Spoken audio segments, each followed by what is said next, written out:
Defence Minister James Cleverly joins us now. Is that a war crime, Mr Cleverly? Morning. Well, the targeting of civilian infrastructure, the targeting of civilians is a breach of international humanitarian law and the law of armed conflict. Making sure that we collect evidence like we've just seen on the programme and other instances is incredibly important, so that those people who are responsible from this, whether they are battlefield commanders right up to the top of the organisation, can be held accountable once this war is concluded. Do you think it looks like a war crime? Hopefully we'll conclude it. Sorry? Do you think it looks like a war crime? Well, as I say, the targeting of civilian infrastructure is against international humanitarian law and the law of armed conflict. Ultimately, it is for international courts and tribunals to make the formal decision, but self-evidently, this is civilian infrastructure. We've seen that the word kids was painted in Russian outside of this building. This looks to be specific targeting of civilian infrastructure. And as I say, that is a self-evident breach of international law. The Ukrainian president has just addressed the German parliament, and it seems wherever he goes to address by Zoom the parliaments in the West, he's given a standing ovation. But I'm not sure if what he's saying is really cutting through. He said, "I'm addressing you as Russia is shelling our cities, huge loss of human life. The sanctions do not seem to be sufficient to bring the war to the end. There is a concerning trend with every new bomb falling on our territory. You cannot sit back."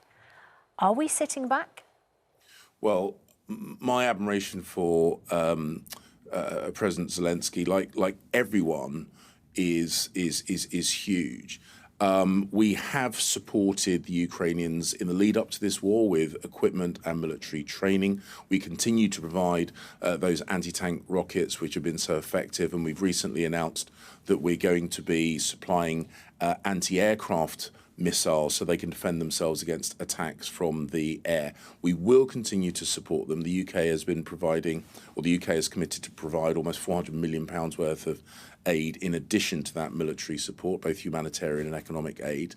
Where's your red line, Mr Cleverly? I just think when people see, as you said, a civilian target, a theatre, where it is clearly marked, there are children here. We know there are some survivors. We don't know how many. There were more than 1,000 people in there, many of them women and children. Where's our red line?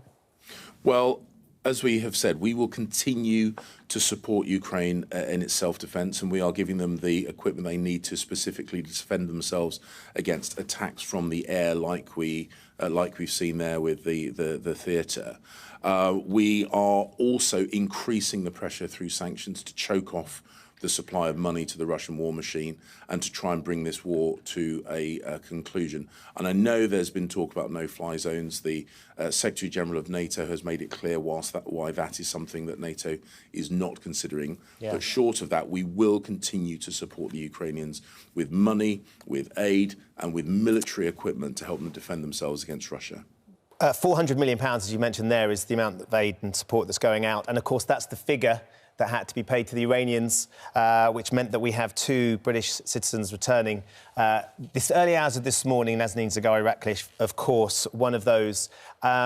It's a really important day, this. We've been overwhelmed by messages of support from our viewers of the pictures of Nazanin and her family being reunited.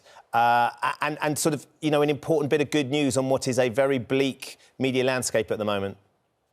Yeah, and as you say, we're seeing horrible, terrible images coming out of Ukraine.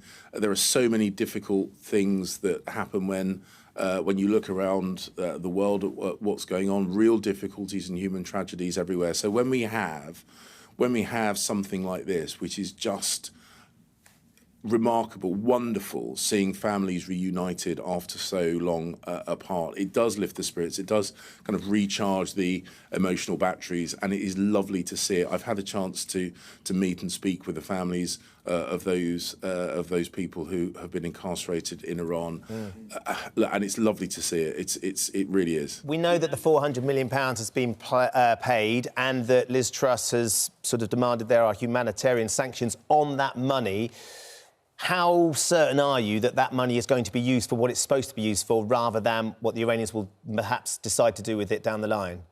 So one of the reasons why this has taken so much longer than any of us would have wanted is because there are huge numbers of international and UK sanctions against Iran. We have laws against terrorism financing and against money laundering.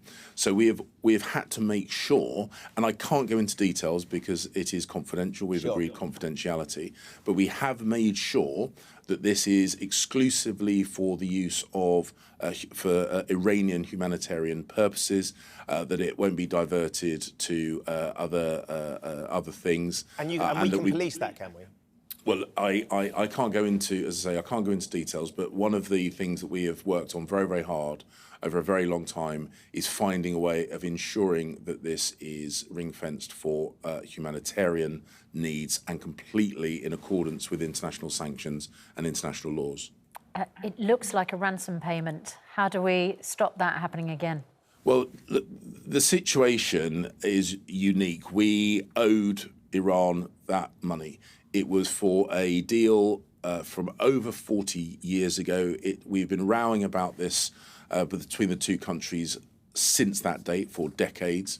There was a legal decision which went against the UK, and we abide by that legal decision, but there were practical difficulties. You can't just write a cheque because of all those sanctions, because of all those counter-terrorism and counter-money laundering laws. But we found a way to ensure that we can repay the debt that we owed and do so in a way that didn't breach sanctions or terrorist financing laws. And how did Liz Truss, as Foreign Secretary, manage to achieve this when Boris Johnson, now Prime Minister, was Foreign Secretary, couldn't? Well, look, Foreign Secretaries, Boris, Jeremy, Dominic, Liz have worked incredibly hard on this, as have the officials in the Foreign Office. There have been a number of occasions where we thought we might get a breakthrough and we had been thwarted. The simple fact is that a change of government in Iran seemed to have helped. Liz, the Foreign Secretary, had the first face-to-face meeting with her counterpart. I had the first face-to-face meeting with my counterpart tail end of last year, for the first time in over 3 years. And we finally got to a position where we could come to an arrangement that was acceptable to the Iranians, but also complied with those sanctions and restrictions that I spoke about. Well, look, on behalf of the families of Nazanin Zaghari Ratcliffe and Anousheh Zohri, they are thrilled that you've managed to shift the landscape and make that happen. And let's hope that we can continue the fight for many of those other prisoners that are stuck where we don't want them to be. Mr. Cleverly, we're going to have to leave it there. Thank you for joining us this morning. Thank you.